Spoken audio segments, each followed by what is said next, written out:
नमस्कार। Hume Raturi analysis में आपका स्वागत है। जो अपने को कहते थे या कहते हैं और कह रहे हैं कि हमने 800 साल तक इस देश पर राज किया, क्योंकि इस्लामिक आक्रमणकारी रहे, खासकर मुगल पीरियड।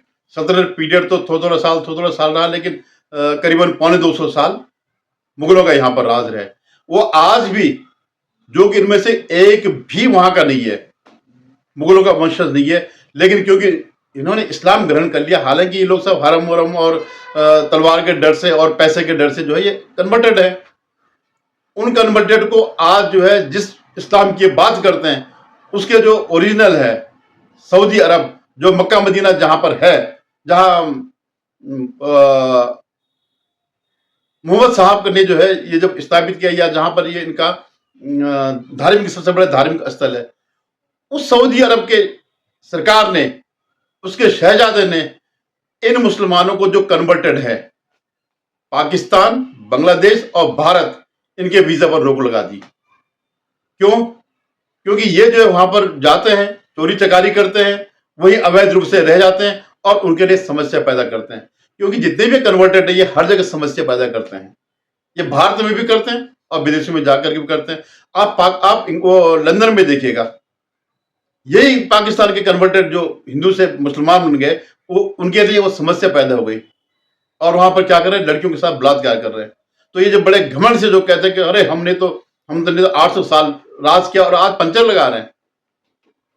जब वो सच्चर कमेटी की रिपोर्ट जब बताती है कि साहब इनका तो विकास ही नहीं हुआ, भाई तुमने 800 साल तक राज किया तो किया क्या? फिर तुम अपने को उनके वंशज बता रहे हो, उनके अपने को शासक वर्ग बता रहे हो, और आपकी दुर्दशा हो रखी है। तो अभी आप देखिए, ये जो है जितने भी कहते हैं, ये मैं पेपर की कटिंग दिखा रहा हूं कि किस तरह से उन्होंने इनको बैन कर दिया, इनकी अराजकता की वजह से, इनके दुष्कर्म की वजह से। और वैसे भी वो अपने को, जो जितने भी अरबी हैं, अपने को शुद्ध मुसलमान मानते हैं, इनको तो वैसे भी भाव नहीं देते हैं।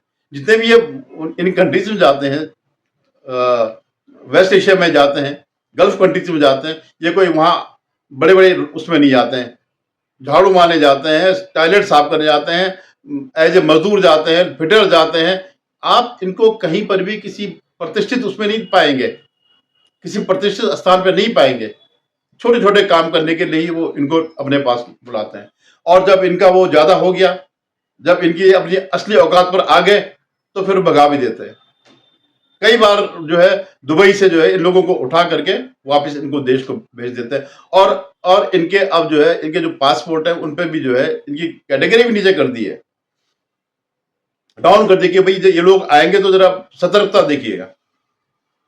अभी मैं देखता हूं कि एक कंपनी में, एक विदेशी कंपनी थी, उसमें हिंदुस्तानी भी थे और पाकिस्तानी भी थे। तो जब उन्होंने यूएस के वीजा के लिए जब अप्लाई किया, तो जो हिंदुस्तानी था उसको 10 साल का वीजा दिया, और जो पाकिस्तानी थे उनको 3 महीने का।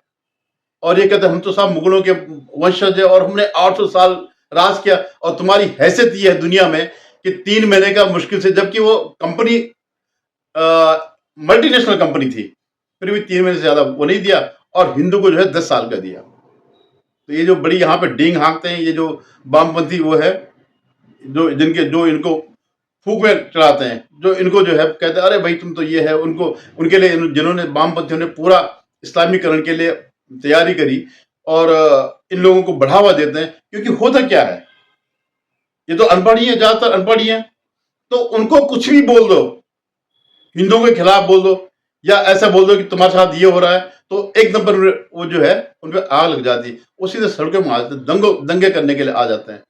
फिर वो तो क्या है, ये जेल चले जाते हैं, और जो ये वामपंथी और सेकुलर और ये सब, इनको वोट भी मिल जाते हैं और विदेशों से पैसा भी मिल जाता है।